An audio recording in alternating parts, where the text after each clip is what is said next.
Buenas noches, profesora. Buenas noches, compañeros. El día de hoy vamos a tocar un tema muy importante, lo que es la psicología conductual. Bueno, básicamente la psicología conductual se basa en el comportamiento humano y sus causas. Para ello, vamos a tratar algunos temas, como son sus antecedentes, su definición, sus orígenes, principales representantes y sus aportes a la psicología. Bueno, y finalmente vamos a abordar o culminar con la conclusión. La psicología conductual. La psicología conductual inició al finales del conductismo y surgió a principios del siglo XX. Eh, en la psicología conductual hay un filósofo se destacó más, ¿no? Lo que es Iván Pavlov. Este filósofo fue destacado porque sus experimentos se basaban en animales, como son los perros. Eh, Mediante los perros, él qué hacía con los perros, tocaba su campana y a la vez traía un plato de comida. Eh, Eso al final, con el tiempo, posteriormente pasó el tiempo y comenzaba a tocar su campana y el perro ya el sonido lo asoció con con la comida. Entonces, el perro comenzaba a salivar. Esto mismo también pasa lo que es con los seres humanos. Por ejemplo, de repente tenemos en casa a nuestra madre o un ser querido donde nos llama o nos escribe, donde nos dice, hijo, ¿sabes qué? Estoy cocinando tu comida favorita. Y la persona a veces se encuentra en el trabajo o etcétera, realizando diferentes actividades. Entonces, el joven o la persona trata de apurarse con el tiempo para que pueda llegar a casa y poder disfrutar el plato favorito que ha preparado su madre. Pero para ello ya en el camino ya se imagina disfrutando ese delicioso plato preparado por ese ser querido. Eh, como Ahí también encontramos al filósofo John Watson, considerado como el padre del conductismo. ¿Él qué hizo? Enfatizó la conducta observable y defendió el enfoque científico de la psicología. Bueno, doy paso a mis compañeros para que puedan continuar con la exposición.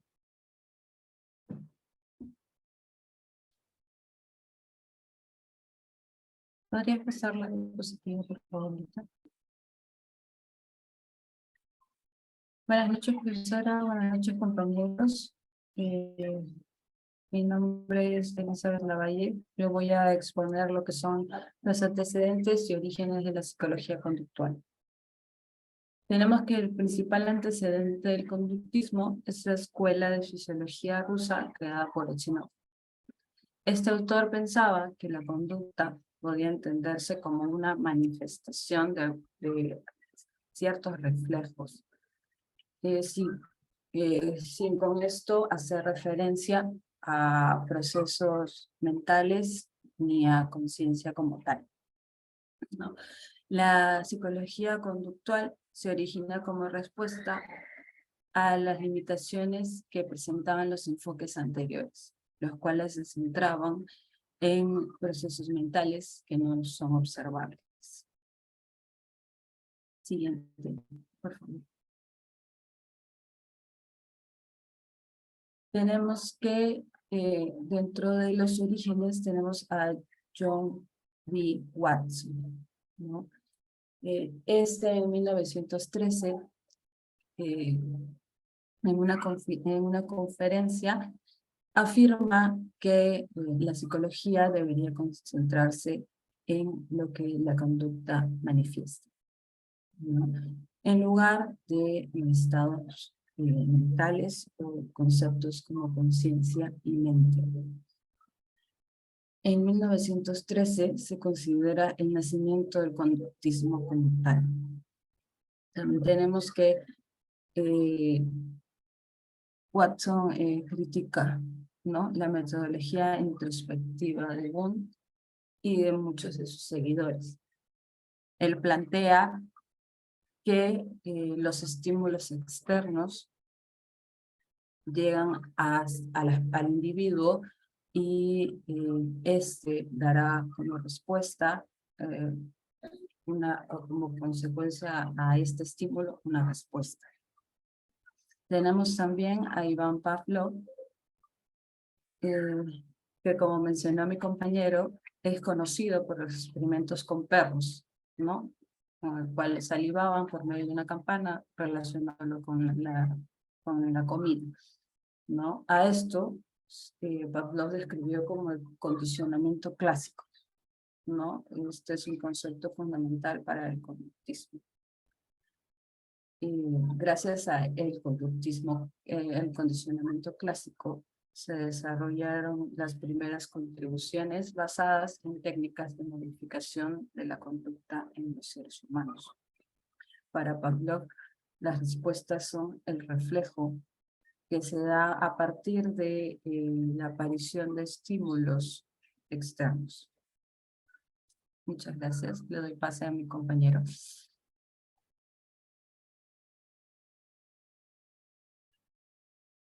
Buenas noches, compañeros. Buenas noches, profesora.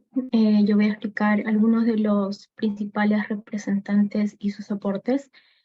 Albert Bandura es conocido por su teoría del aprendizaje social, que sostiene que la conducta se aprende a través de la observación y la imitación de los demás. Esta teoría es muy importante en el ambiente social en la adquisición de nuevas conductas. Él fue el creador del experimento del muñeco Bobo, que se realizó en 1961 y 1993 para el estudio del comportamiento de los niños. Después de ver modelos adultos con conductas agresivas hacia un muñeco llamado Bobo. Siguiente diapositiva, por favor. Edward Thorndike propuso la teoría de aprendizaje por ensayo y error, en la que sostiene que los organismos aprenden a través de la experiencia y que las respuestas que conducen a un resultado satisfactorio son más propensos a ser repetidos en el futuro. Bueno, su contribución más importante es la formulación de la llamada ley de efecto a partir de los estudios que realizó con cajas de gatos. Thorndike colocó un animal en una de las muchas cajas de rompecabezas, cada una de las cuales podía ser abierta por el animal de una manera diferente. Cuando el animal escapó, fue alimentado. La configuración de Thorndike es un ejemplo de lo que más tarde se llamaría acondicionamiento instrumental o aprendizaje instrumental, en el que un animal responde y si es recompensado en el caso de Thorndike con escape y con comida, la respuesta se aprende. Si la respuesta no es recompensada, desaparece gradualmente. Eso sería todo por mi parte. Les cedo el pase a mi compañera. Continuando con la exposición, vamos a hablar sobre Iván Pavlov. Iván Pavlov fue un fisiólogo y psicólogo, ¿no? Ruso, reconocido por sus estudios sobre el condicionamiento clásico, que tuvo un impacto significativo en el campo de la psicología y asimismo en la comprensión del comportamiento humano. Iván Pavlov es conocido principalmente por su investigación sobre el condicionamiento clásico, también conocido como el aprendizaje asociativo. En sus experimentos con perros descubrió que se podían establecer conexiones entre estímulos neutros y respuestas condicionadas. Por ejemplo, al hacer sonar una campana antes de alimentar a los perros, repetidamente, los perros comenzaron a asociar el sonido de la campana con la comida y a salivar anticipadamente cuando escuchaban el sonido. A través de sus experimentos, Pavlov demostró que los animales podían aprender a asociar estímulos neutros con respuestas fisiológicas y emocionales. Estas asociaciones se denominaron reflejos condicionados. Pablo mostró que los reflejos condicionados podrían ser adquiridos, extinguidos y asimismo recuperados mediante la representación de estímulos específicos. Pablo desarrolló una teoría para explicar el condicionamiento clásico, basado en los conceptos de reflejos condicionados, reflejos y estímulos condicionados.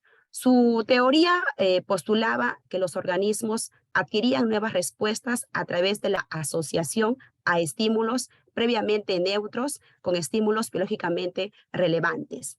Podemos decir que Pablo hizo importantes contribuciones en el campo de la psicología, especialmente en la relación con el condicionamiento clásico, sus estudios y teorías sobre los reflejos condicionados y el aprendizaje asociativo. Han tenido pues un impacto duradero en nuestra comprensión del comportamiento humano y asimismo animal. Vamos a hablar a continuación sobre Skinner. Skinner fue un psicólogo estadounidense y uno de los principales exponentes del conductismo y también pues del análisis del comportamiento. Sus investigaciones y teorías han tenido un impacto significativo en la psicología y en nuestra comprensión del comportamiento humano. Skinner pues desarrolló el concepto del condicionamiento operante, que se refiere al aprendizaje de nuevas conductas a través de las consecuencias que siguen a dichas conductas. Según Skinner, las consecuencias positivas o negativas que ocurren después de una conducta pueden afectar la probabilidad de que esa conducta se repita en el futuro. Este enfoque se basa en el principio del refuerzo y se utiliza ampliamente en la modificación del comportamiento. Asimismo, Skinner investigó los efectos del reforzamiento y el castigo en el comportamiento. El reforzamiento implica proporcionar una consecuencia positiva para poder aumentar la probabilidad de una conducta, mientras que el castigo implica proporcionar una consecuencia negativa para reducir la probabilidad de una conducta. Para Skinner, pues él demostró el uso adecuado de los refuerzos y los castigos podían influenciar en la adquisición y la extensión de una conducta. Entre algunos principales aportes, Skinner pues dio o mencionó el condicionamiento operante, el reforzamiento y también pues el análisis experimental del comportamiento, que ha tenido un impacto duradero en la psicología y ha influenciado en el campo de la modificación del comportamiento y la terapia conductual.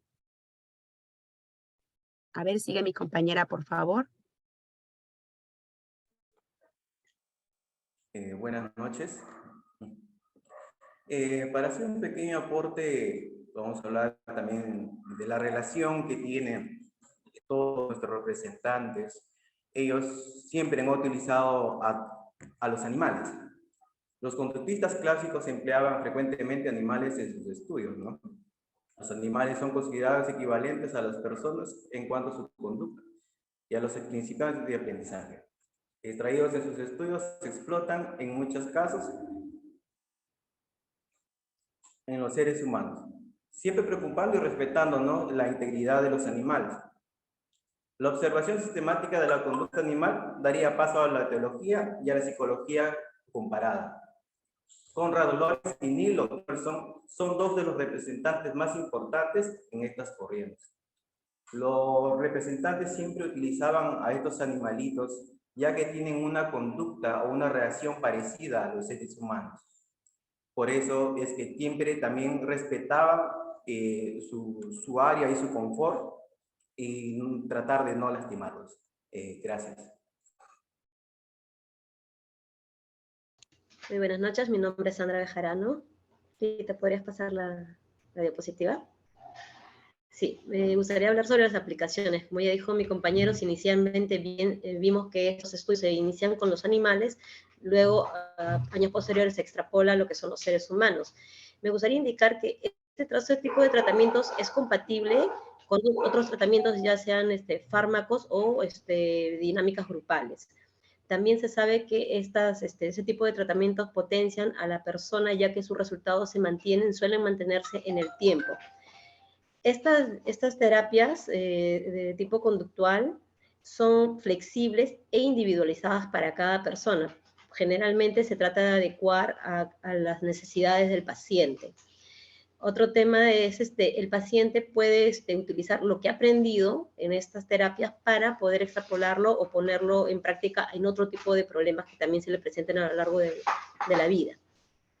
Ahora, una de las cosas que es la terapia conductual, por ejemplo, se utiliza mucho en lo que son para tratar fobias, ansiedades, depresión, trastornos alimenticios y diferentes, y ese tipo de problemas, ¿no? En lo que es educación, por ejemplo, creo que todos hemos visto el clásico, la carita feliz que le ponen a los niños, es un poco reforzar conductas deseadas y tratar de extinguir las que de repente no son deseadas, ¿no? Como el desorden o la bulla dentro del aula.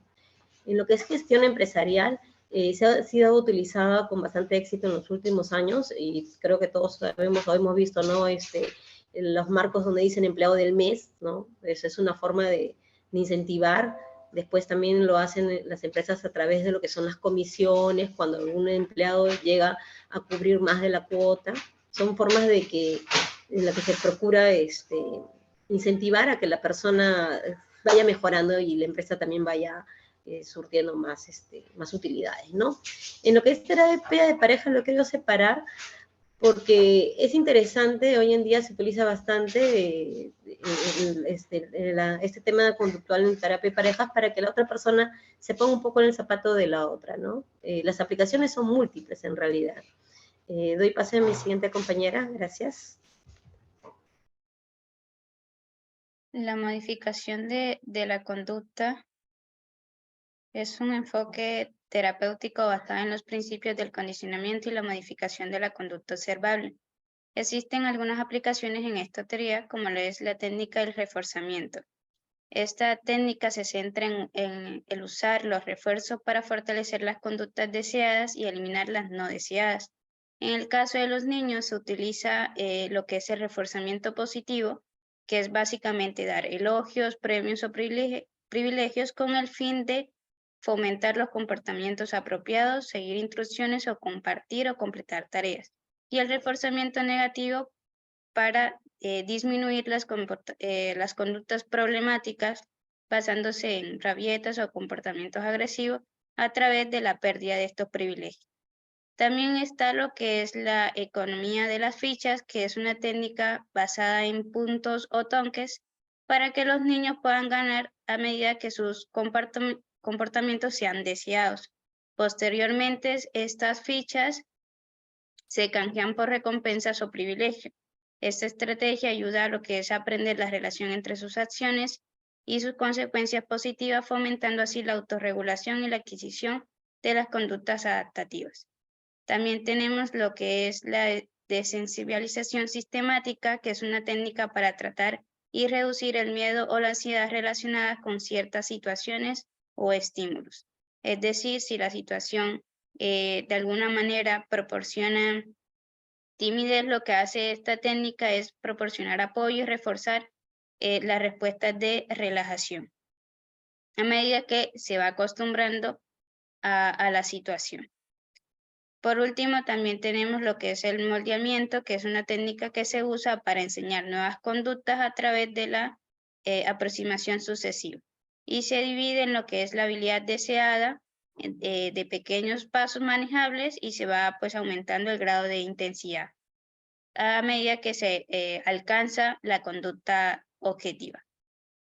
Entonces, con esto concluimos nuestra exposición haciendo un resumen de lo que es la conducta, la psicología conductual, haciendo énfasis en que es una teoría que se centra en el estudio del comportamiento observable y medible de las personas, y que sus principales representantes, Iván Pavlov, Skinner, Albert Bandura, Edward, han realizado aportes importantes a la psicología, desarrollando conceptos y técnicas fundamentales. Además, la teoría tiene diversas aplicaciones en campos como la terapia, la educación, la gestión empresarial y la modificación de la conducta en niños.